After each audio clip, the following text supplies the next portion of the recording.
C'est sous le terme nutritionniste, après on voit un peu de tout et n'importe quoi. Moi, ce que je conseille déjà, c'est d'être sûr que la personne soit experte en nutrition. Alors, expert en nutrition, c'est un grand mot, mais c'est pour éviter justement toutes les personnes qui vont prodiguer des conseils en nutrition, alors qu'ils ne sont pas du tout nutritionnistes, diététiciens ou médecins.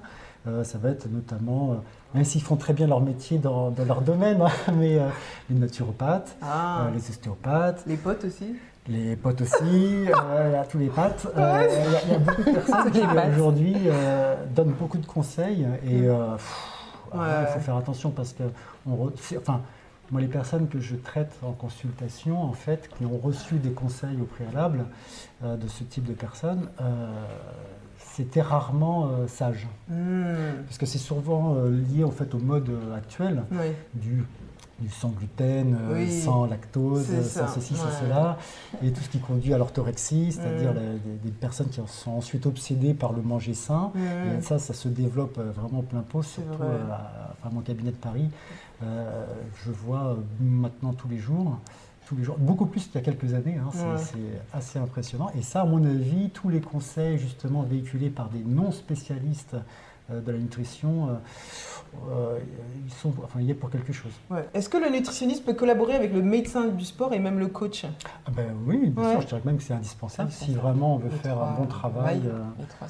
Après, encore une fois, ça va dépendre aussi de l'objectif. Si c'est pour une blessure, si c'est pour se remettre d'aplomb pour commencer une activité physique, si c'est pour préparer une compétition, si c'est pour perdre du poids, parce que c'est urgent. Pareil, il y a aussi l'urgence de la perte de poids. Parfois, ça peut être pour des raisons de catégorie de poids dans des sports de combat, par exemple. Ça peut être lié à une réalimentation après une chirurgie, etc. Il y a énormément de cas différents. Alors, puisqu'on évolue dans un monde digital, des nutritionnistes qui proposent des consultations et des suivis digitaux, c'est... Alors, moi, ça, je le fais déjà. Je fais des consultations online, alors pour l'instant via Skype, tout simplement. Par contre, au niveau digital, il y a aussi toutes les applis. Et ça, c'est pas forcément. Alors, ça se dit diététique, mais c'est pas forcément de la diététique. Au contraire, moi, je pense que c'est plutôt de l'anti-diététique.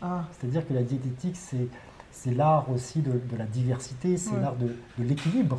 Et l'équilibre, c'est synonyme de diversité.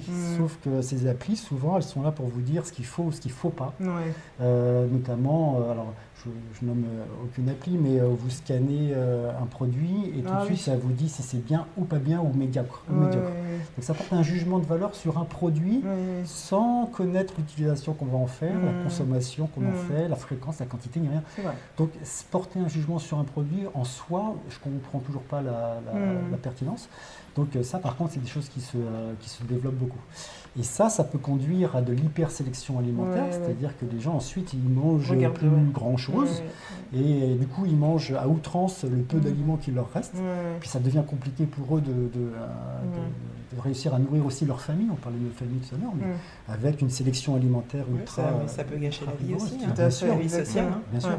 L'orthorexie, c'est caractérisé aussi par ça, c'est-à-dire que ça commence à atteindre l'équilibre de vie de la personne, quand elle commence à faire ses courses dans des boutiques ultra spécialisées à l'autre bout de la terre, ou passer tout son temps, ou sur Internet, passer tout leur temps à penser à leur alimentation, etc.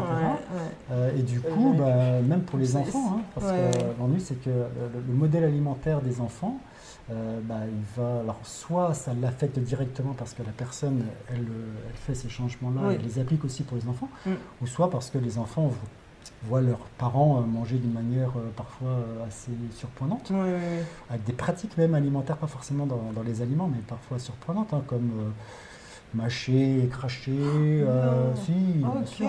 Manger du coton. Manger du coton bien sûr. Même juste à table, avant de manger, coton. Pourquoi faire Pourquoi faire pour pas trop manger derrière? Pour avoir la satiété, la sensation de satiété. Le rassasiement. Je me dis que c'est pas très bon pour la santé. Mais c'est pas très digeste. Ce que je crois qui est important à préciser, c'est qu'en fait, le nutritionniste n'est pas un gourou, c'est un éducateur. Il est là pour redonner de l'autonomie à la personne. Et de toute façon, il faut garder du plaisir dans l'alimentation.